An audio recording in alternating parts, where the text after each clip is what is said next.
Hello again. Welcome to the midweek devotion of the Collective Church.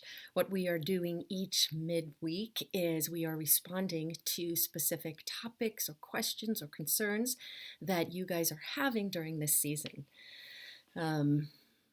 Meaningless, meaningless, utterly meaningless. Everything is meaningless. 35 times King Solomon said that word in his book Ecclesiastes.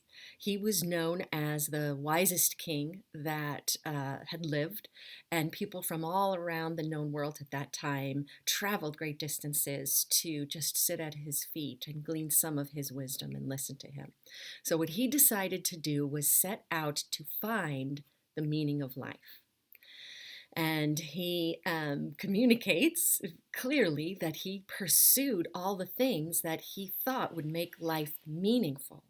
So he pursued with full vigor wine, women, wealth, wisdom, projects that were large and impressive. And what he concluded was that chasing after all of it is meaningless. And that word means futile, vain, empty, useless. And then he comes to say, I hated my life because I saw that everything under the sun is meaningless. And that reminds me of the emotions that Elijah the prophet felt after being chased by Jezebel. So he's running away. He sits under a juniper tree and just cries out to God and says, I just want to die. Just let me lie here and die. Nothing is working. There are no good prophets left. I'm being hunted down by an evil king. Just let me die. So sometimes we can feel similarly. Sometimes we feel stuck in the futility of our lives. What I'm doing is meaningless. Where my life is headed, my job, what I just spent the last year on, the last 2 years, the last 10 years, all of it is meaningless. How do I get unstuck from this seemingly meaningless existence? I don't seem to be getting anywhere.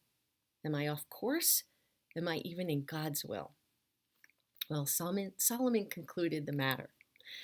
And he said, So I saw that there is nothing better for a man to do than to enjoy his work, because that is his lot. And later in that book, he says, For this is your lot in life, and in your toilsome labor under the sun. Whatever your hand finds to do, do it with all your might. And here's the beautiful New Testament insight and balance and perspective of that. In Colossians, Paul says, Whatever you do, work at it with all your heart, as working for the Lord. And then in 1 Corinthians, we get a beautiful balance to Solomon's realism slash pessimism. And in 1 Corinthians, it says, Always give yourselves fully to the work of the Lord, because you know that your labor in the Lord is not in vain. So you know that when you are working unto the Lord, whatever your hands find to do, working unto the Lord, it is not vain, it is not futile, it is not empty, it is not useless. Whatever you're doing. Okay, so that word is used quite often, and that I think is a key here. Whatever you do. So you can be in God's will and live a full life that is not in vain as you tend to what your toil is as if you were working unto the Lord. So it is how we do things that is what God cares about rather than the specifics. That is one of Jesus's most significant messages. He said it's what's in the heart that matters, not the external. And I think we do each other a disservice in the Christian community, and especially the youth, when we repeat over and over, you're the next great generation, and you're called to do great things. So yes, it's very important that we continue to remind one another that we have the power of the resurrection within us, that we have the mind of Christ, we have the authority of Christ, and through all of that, we can do great things for God. But what we need to communicate, and perhaps it will dissipate some of the confusion and disorientation, is if we clarify what great things actually can be. So it's not just the things that are recognized by our peers or by the world. It can be doing what you already may be calling boring and mundane, but are great nonetheless. So this is what Brother Lawrence said. We ought not to be weary of doing little things for the love of God, who regards not the greatness of the work, but the love with which it is performed. And Mother Teresa put it this way: do small things with great love.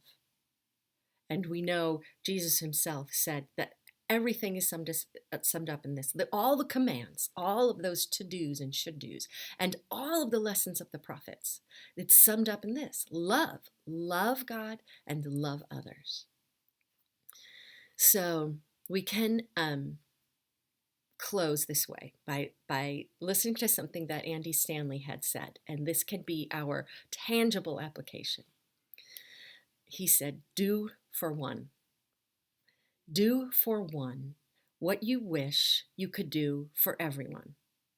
Because if we all did for one what we wish we could do for everyone, it might change the world. But certainly it would change one person's world. It may even change your world. So instead of feeling stuck because you don't feel like you've lived up to what people have said is a call on your life to do great things, or because in your own mind and what is being subtly communicated, if not directly to you, is that if we're working for the Lord, there's great things that we have to do and I'm not in his will. So instead of being stuck by that false thinking, rather, tomorrow, you go out in the world that you're in right now and do small things with great love. And ask God to reveal what he would do if he were you in your shoes, at your job, in your neighborhood.